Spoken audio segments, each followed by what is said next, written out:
Thank you, Representative Rodriguez-Ramos. Friends, after her profound words, it just seems to me that we ought to give her another expression of appreciation. It was awesome. It really was. And to all of my colleagues who have traversed some great distance to be here, and I'm talking about the state representatives now, I consider you my colleagues, it's easy to do something when you don't have to do it. They are leaving their homes, they're leaving their families, they have jobs, they have responsibilities, and this is courage that is uncommon. And with this kind of courage, they ought to be commended as well. Let's give them a big hand, please, for your uncommon courage. Thank you so much. Thank you. Yes, we have a challenge before us. Dr. King reminded us that life is an inescapable network of mutuality, tied to a single garment of destiny. What impacts one directly impacts all indirectly. And that's what we're facing now, this challenge of it not being Texas. It's not just Texas. It really is the United States of America, because if they succeed in Texas, they will take this to other states. They will take this to the county court level. They will take this to the commissioners, the school boards. They will take this across the length and breadth of the country, but they'll do it if we only stand by and watch them. But if we take a stand, we can stop them. That's what we're doing today. We're taking a stand, and we're going to prevent them from going forward in Texas. All right. And here's why we have to take this stand. Because one vote makes a difference. Right. One vote makes a difference. It was one vote that allowed them to get the big, ugly steal out of the House. Right. One vote. And it was one vote in the Senate, with the vice president casting that vote, that allowed it to get out of the Senate and back to the House. Friends, I regret to tell you that the 18th Congressional District was not represented when that first vote took place. It was not. If the 18th had been represented, they'd have to find that one vote someplace else. One vote makes a difference. And in Texas, they're trying to silence 5 Democratic voices in the Congress of the United States of America. They have already made an effort to eliminate some of the districts. They're no longer going to be, there's no possibility of Democrats being elected. They are doing what the president has insisted be done, and I want you to know that we didn't introduce the race card. When this message was sent by and through the Justice Department to the state of Texas, to our Attorney General, they mentioned the race card because they talked about racial gerrymandering. They brought it up, and when they brought it up, they did it knowing that this was a buzzword. It was a trigger. They knew that if they could use the race card in Texas, where we've had white primaries, and when the Supreme Court said, well, you can't do that, then we had white pre-primaries, where we've had all sorts of obstacles to voting. They knew that that's a buzzword that people would respond to in Texas. But we are going to respond to that buzzword by telling them that your racism is not going to change democracy in the state of Texas, is not going to change it in the United States of America. Racism is going to be met with our taking a stand for democracy. You take a stand for racism, we will stand for democracy, and we will win. We will win. Democracy is going to win. My final comment is this. As you know, the president and I don't exchange Christmas cards. The president is a very vindictive person. He is a don't bring me any bad news person. Just fired someone because he got bad news. We, friends, have to understand what we're dealing with. And if we understand what we're dealing with, we can stop what we're dealing with. We're dealing with an egomaniacal person who believes that he has to be right, and if he's not, then the world is wrong. He would impeach judges that differ with him. He would fire people that don't give him good news. He would change congressional districts just to get rid of people that have challenged him. But I want you to know this. The challenge is not over. It is not. Yes, we have brought challenges against him, and I want to assure you of this. There are no circumstances that will prevent me from continuing to challenge the bigotry emanating from the presidency in policy. I will not stop, and I promise you, this president is going to, he's going to be brought down. He's going to be brought down. He has to be brought down. And I don't mean physically. I'm talking about politically. We will bring him down. He will be impeached again. I thank you. I'd like to bring on Chair Jessica Gonzalez. Hello, again, my name is Jessica Gonzalez, and I'm proud to represent House District 104, which includes parts of Dallas and Grand Prairie. I'm also honored to be the chair of the Texas House LGBTQ Caucus.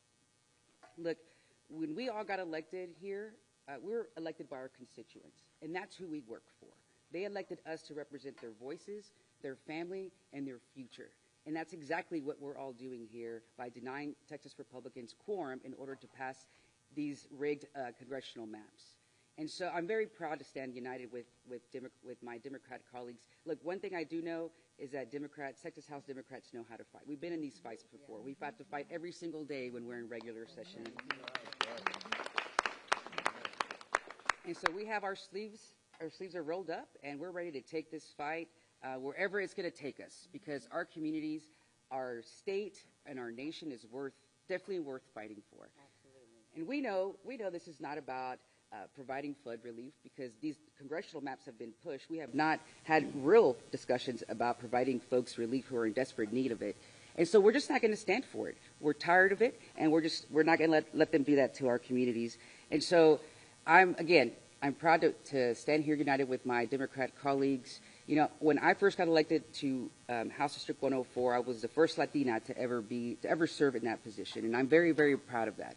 My community is a majority-minority district, and so when we do these kinds of, play these political games that Republicans want to play with our communities, it hurts our people like in my district, and the districts of people that are standing behind me. And we take our jobs serious, unlike Texas House Republicans. So thank you. And next, I want to introduce our former colleague, Congresswoman Julie Johnson. All right.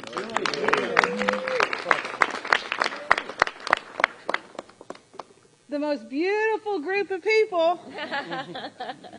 It's a big honor for me to be standing here as a former colleague, a former member of the Texas House, a former quorum breaker, and protesting the right to vote in Texas, and now as a member of Congress. And, what is happening is so outrageous. And I want to talk a little bit about my district and the impact that this is having. So I represent Texas' 32nd Congressional District. It's an urban district. It's 80% in Dallas County, a little bit of the Collin County, the county to my north, and a little bit of Denton County. But for the most part, it's very urban. There's not a single farm plot in Texas 32. They have divided it into 7 new congressional districts. 2 that go all the way to the Oklahoma border. 2 that go almost from Dallas to the Louisiana border. And then the others in a mishmash of rural Texas. My district I have 7 cities that have been dismembered, paired with 6 to 7 rural counties. So what they've done is they've taken a group of people, predominantly minority, I have a minority-majority coalition seat of a city, and then paired it with 5 to 6 rural counties that have no commonality of interest whatsoever. The issues facing the constituents of my district are very different than the issues facing the constituents of Upshur County, which is in very East Texas. They're very different issues. I have 62% renters. That county is mostly rural white farmers. And the list goes on and on. And so what is happening here is the most blatant, racist disregard for the voters of Texas. Because let me remind you, and I was there, we were all there when these maps were passed in 2021 by unanimous votes of the Republicans who have just now issued arrest warrants for my dear colleagues and friends. Because they all swore at that time these maps were the most beautiful maps. They were perfect. They didn't disenfranchise voters. They've had lawsuits. They've filed affidavits. They've given depositions. They've sworn in all ways to Sunday that these are the perfect maps. Until President Trump gets nervous because his poll numbers are in the crapper. Because he knows that the American people are not swallowing the crap he's pushing. Because he's harming millions and millions of people. His poll waters are underwater, and he knows he's not going to win. He knows he's not going to win in November of 2026. So rather than push for policies that the American voters want to support, they come back with this rigged up thing, a DOJ opinion that implies that these Texas maps now have to be completely dismembered. And it's wrong. And the voters of Texas, I hope, are listening.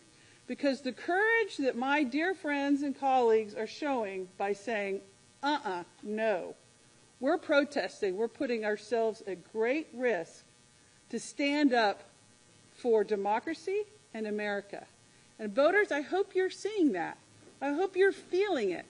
I hope you are experiencing the courage and the hope that these folks are providing.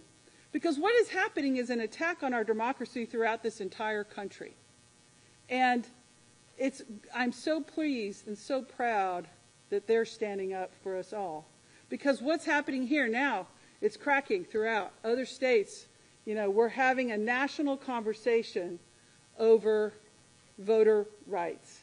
And I want to encourage California and New York and Maryland and Washington State to say, you know what, our gloves are off. If war is war, and Democrats, if y'all are going to do it in Texas, we're going to do it here, and this is a national war. And Democrats are no longer going to sit by handcuffed. This is an all-out war, and everything is on the table. And that is a message I really hope gets out loud and clear. But at the end of the day, I want to say thank you to each one of you for what you're doing. Know that the Democrats of the United States House of Representatives are 100% behind you. I hope you're feeling it. And I hope you out there, the voters, are getting a little glimmer of why politics is important. And that if they say, well, I don't know, politics doesn't affect me. I'm saying, honey, it does. If you don't do politics, politics will do you. And here we are. Politics is doing a lot of people right now. But you know, I want to end with this. We're all very proud Texans up here. Most of us. Some are proud. I'm proud of you. But we're all very proud Texans. We come from a state of great pride. And I never thought, as a Texan, as an elected member of the Texas House of Representatives, and now as an elected member from Texas to the United States House of Representatives, that I would see the governor of the proud state of Texas bend a knee to a felon from New York. Never thought I'd see the day, but here we are. Now it's my honor to introduce Rep. Busey. Thank you all so much. I'm so proud to stand with my colleagues in the Texas House and our friends in Congress. We're all here tonight, not on vacation. We are here fighting and actively working for our constituents and the people of Texas. This is us on the job, fighting for our constituents. Hi, everyone. My name is State Representative John Busey, and I have the great pleasure of representing Austin in House District 136. Look, I didn't run for office to walk out of the Capitol, but I also didn't run for office to stand by while democracy is stolen in broad daylight. Texas Democrats broke quorum because sometimes the only way to uphold your oath is to refuse to play along with the rigged game. Let's be clear. This special session was supposed to be about saving lives after a tragedy. A cabin full of 8-year-old girls was washed away in the middle of the night.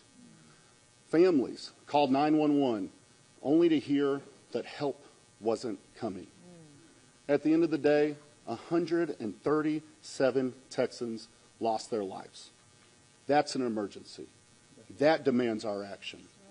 But instead of holding hearings on flood prevention, Greg Abbott and Donald Trump held 8 hearings on redistricting, not for fairness, not for representation, but to manufacture 5 more Republican seats in Congress to enable Trump to cling on to power.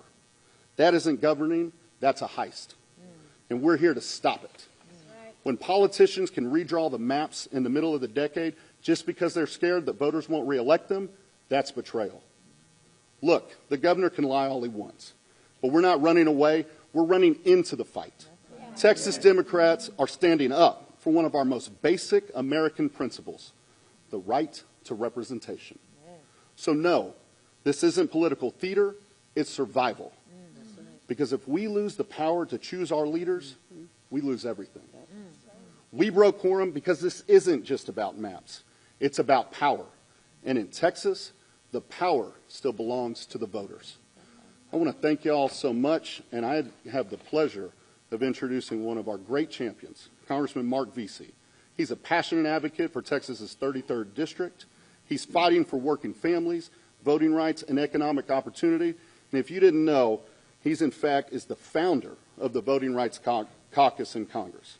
He's from Fort Worth to Washington. Congressman Vesey has shown us that he will stand up to Donald Trump, he will fight for Texans, and he will fight for Americans. Please help me welcome our good friend, Congressman Mark Vesey. Thank you, Representative. And, you know, the press, y'all been getting something wrong. I've been seeing a lot of headlines that say that these Texas legislators are fleeing. These Texas legislators ain't fleeing. These Texas legislators are fighting. Yeah. Right. They are fighting corruption, they are fighting racism, and they are fighting rigging.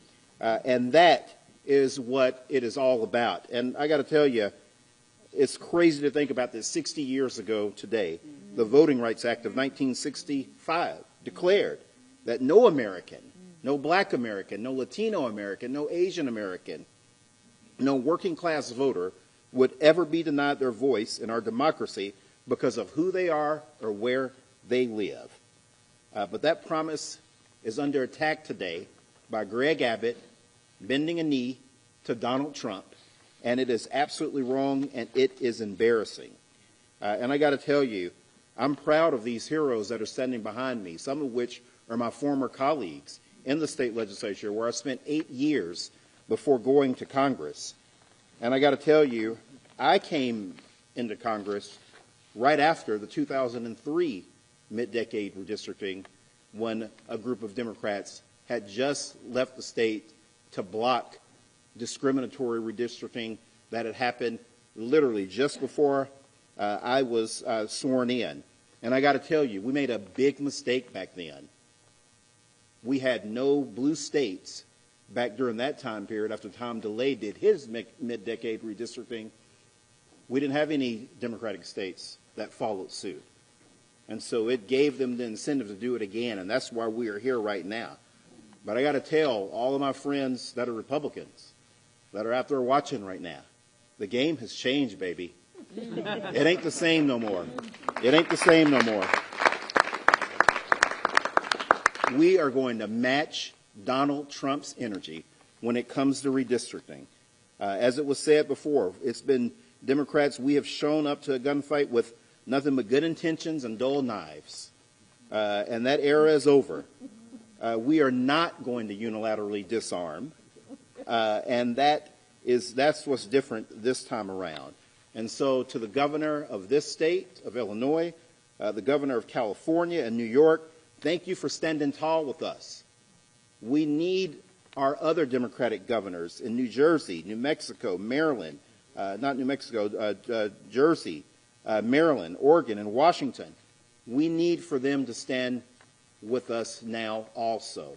This is serious business. This is absolutely serious business. Democracy is at stake here, and we have to keep fighting Donald Trump each and every step of the way. With that, I now call back to the podium Representative Harold Dutton, who I served with out of Houston. Harold.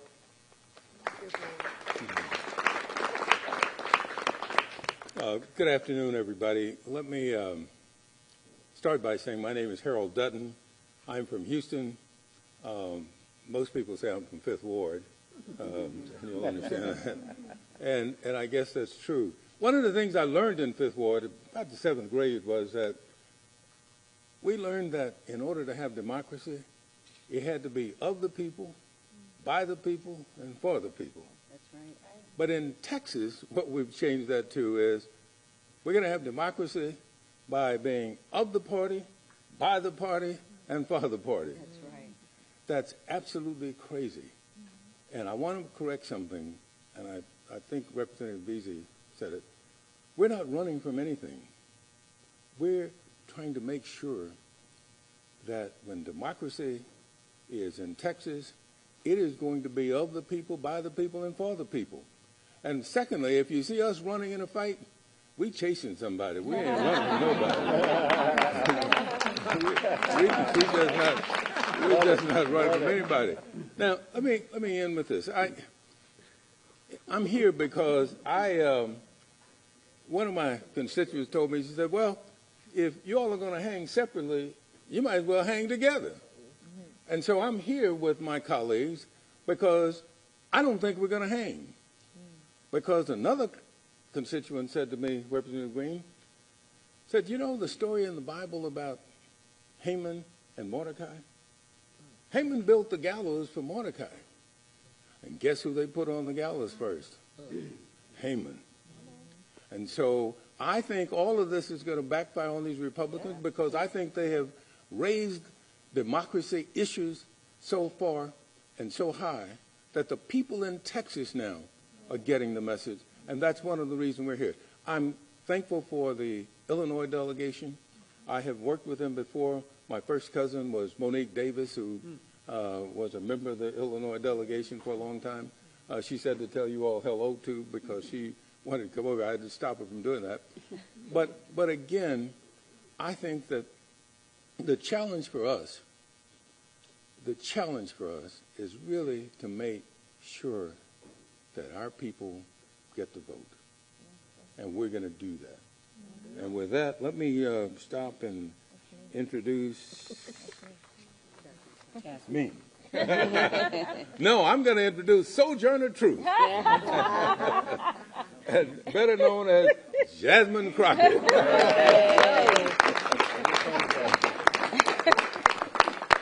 So I will be your last and final speaker, but let me tell you something. I want to make sure that I make it clear who these people that are standing behind me are.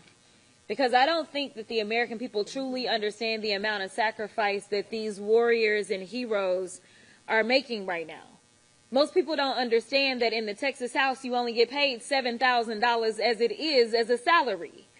But these people are saying, listen, we are going to do our job because we understand our oath, unlike those that serve on the federal level and are Republicans, as well as those that serve in our current Supreme Court and happen to have been appointed by Republicans, as well as those that serve in the Texas House right now and happen to be Republicans. These are people that understand what it is to be a representative. They understand their constituencies, and instead of trying to stomp on them, they want to do everything that they can to stomp for them.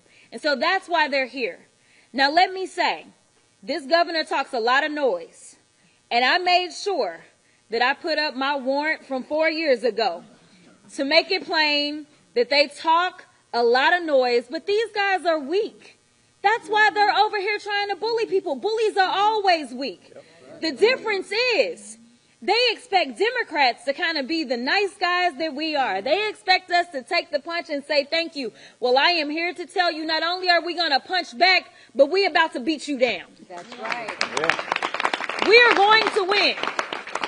I'm going to tell you why we're going to win, because people are tired.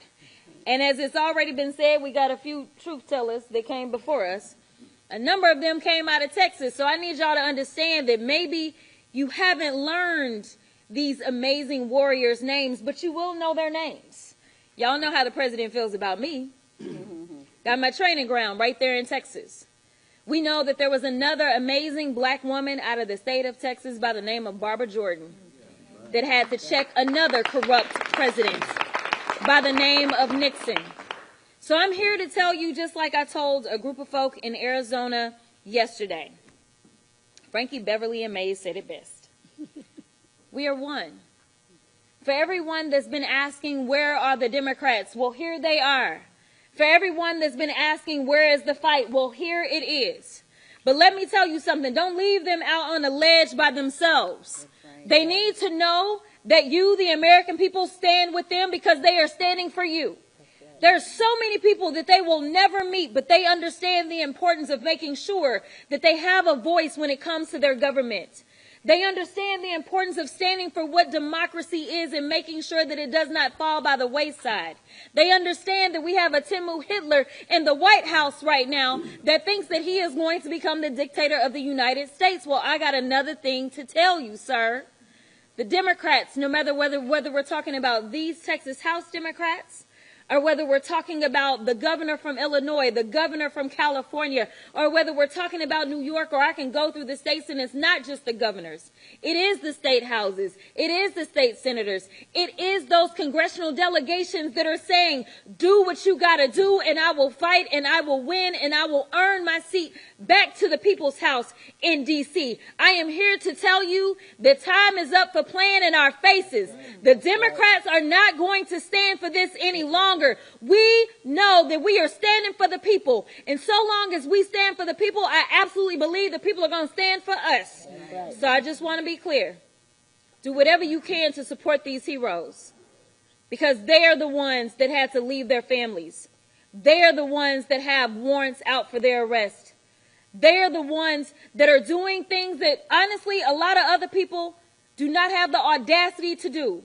So make sure when you talk about them, press, put some respect on their names. I appreciate y'all.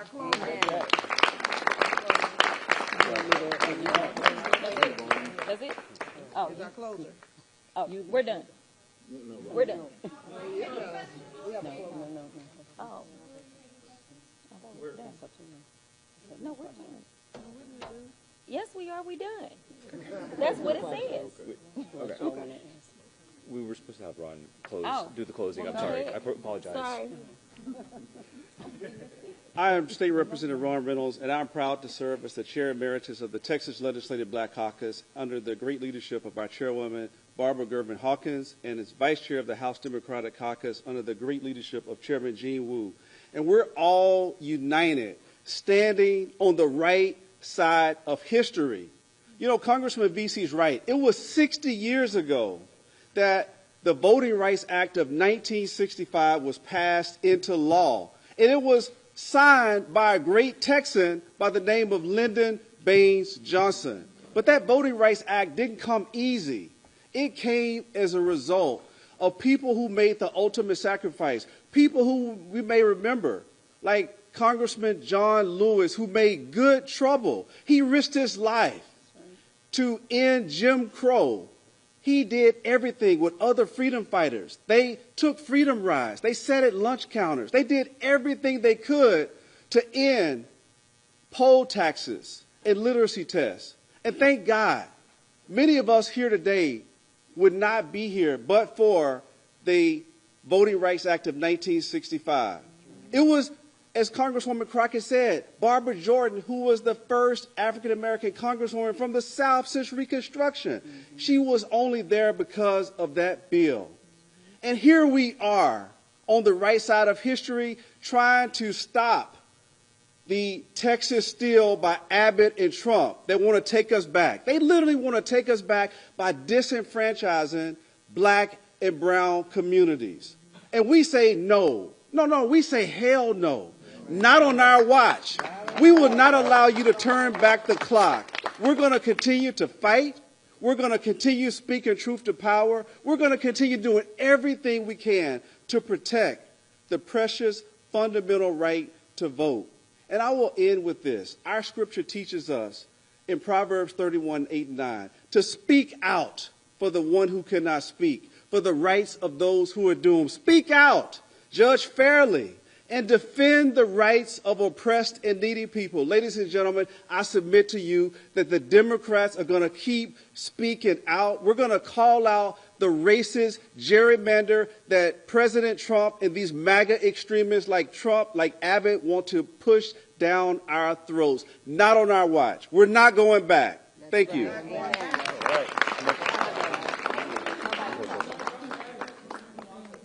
Thank you very much. I want to say, giving a special thank you to the IBEW for hosting us, and thank you for all the kindness from the Illinoisans who have been so nice to us. We're not going to do group questions. Members will be available for individual interviews if you want. But we do, the Democrats, our House Democrats do actually have to make another meeting, so we have a limited amount of time here.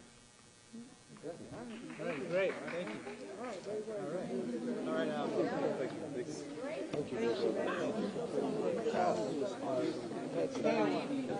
Anybody want freshman of the year?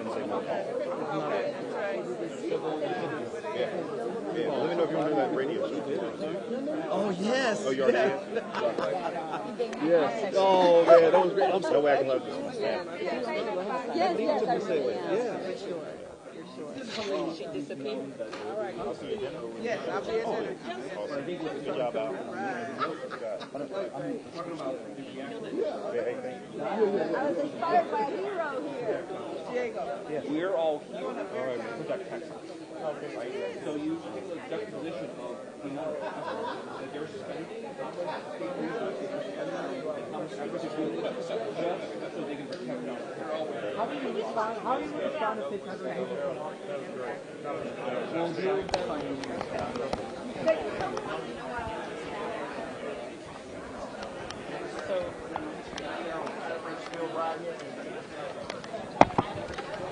I don't even mess with that anymore.